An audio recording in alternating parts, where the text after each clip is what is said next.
He thinks about the 5th anniversary of the last robbery. He thinks about the reward that still sits in the FBI's account. He walks into his house and goes to the den. He looks at his collection of books on military history, the pages worn and well loved.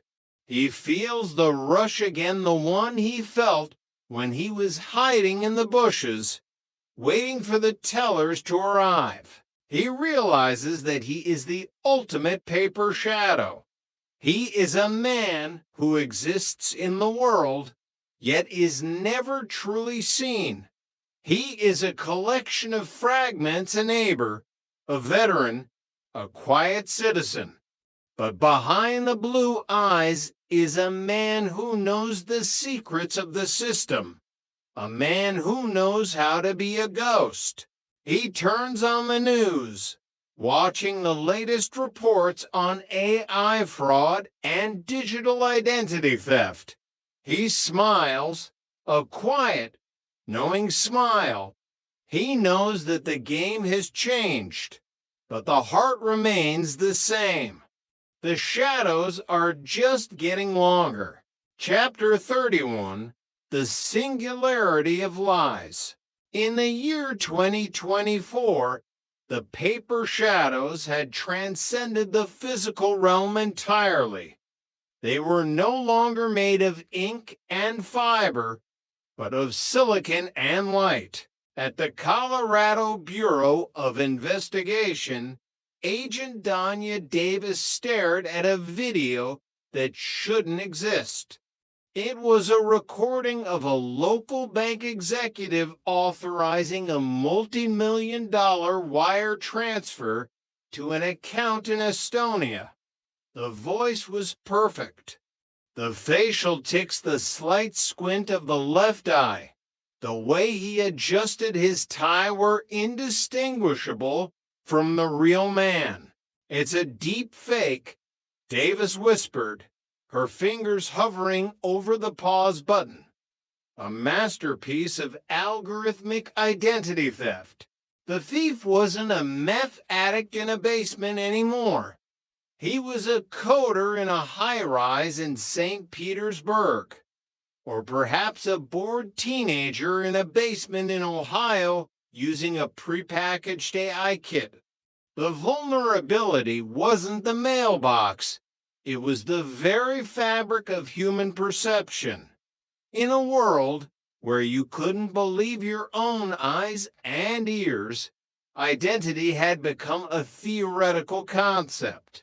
Chapter 32, The Echo of the Needle.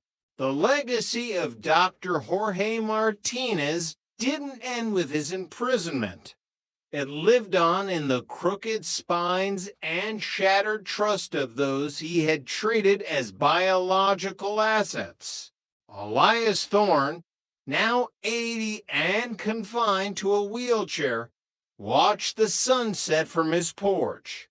His hip, the one Martinez had operated on in the billing books, was a constant, throbbing reminder of the phantom surgery. But the real pain was the betrayal. He had trusted a man with a white coat, and that man had traded Elias's medical future for a Patek Philippe. He didn't just steal money, Elias's grandson would say, patting the old man's hand. He stole the time Elias could have spent walking with us. The restitution funds trickled in pennies on the dollar from the auction of Ferraris and mansions, but they couldn't buy back a decade of mobility. Martinez's crime was a slow-motion theft of life, a paper shadow that grew heavier with every passing year.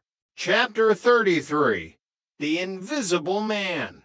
The man in Wheaton, now nearly 70, watched the news of the AI heists with a detached curiosity.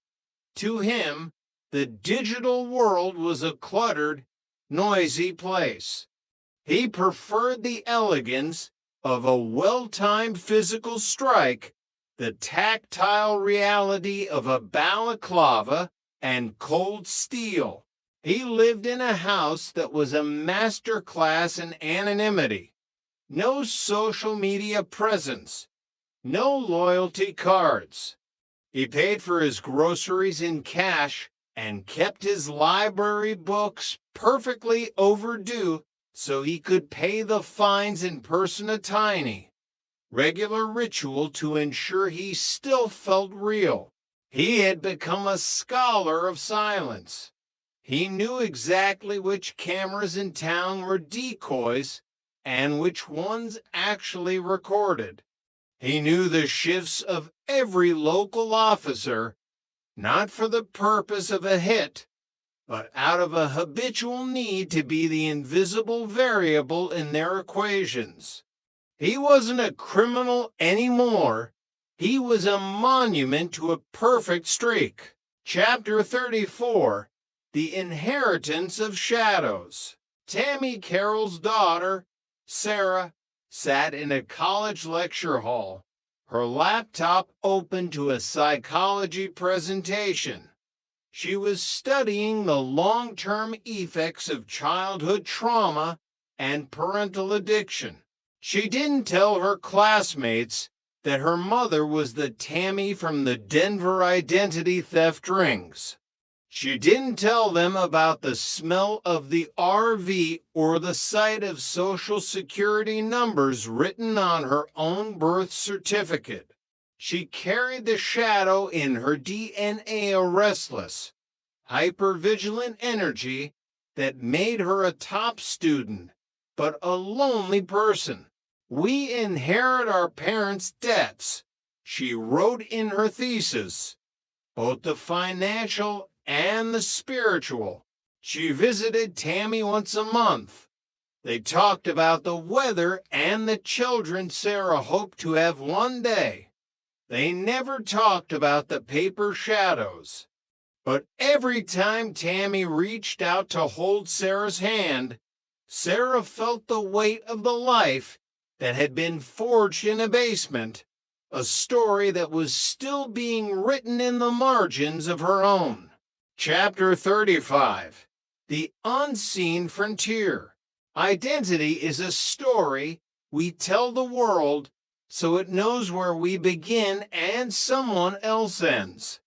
But in the world of the paper shadows, that line is a moving target. The sun sets over the Rockies, casting a long, purple silhouette across a landscape that is now more digital than physical. In a basement somewhere, a printer hums, or perhaps a server quietly calculates the probability of a successful breach. The ghosts are multiplying, fueled by the same ancient greed and the same modern desperation.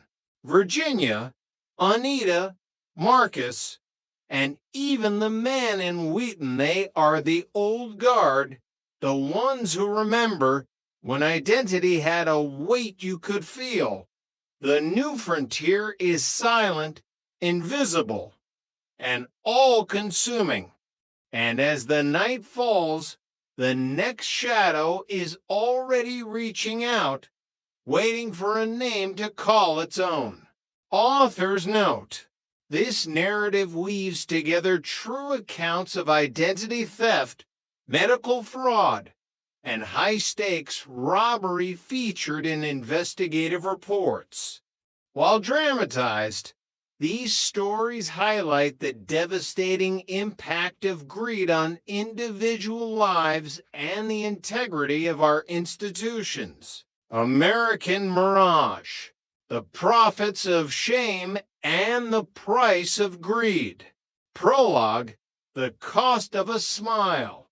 The American dream has always been a commodity. It is bought in installments, sold in 30-second television spots, and packaged in plastic bottles with bright, optimistic labels. In the late 1990s and early 2000s, That dream took on a very specific, very masculine shape. It was the dream of vitality, of regained youth, and of a smile that never faded. But behind the neon lights of the marketing campaigns and the billion-dollar balance sheets, there was a rot. It was a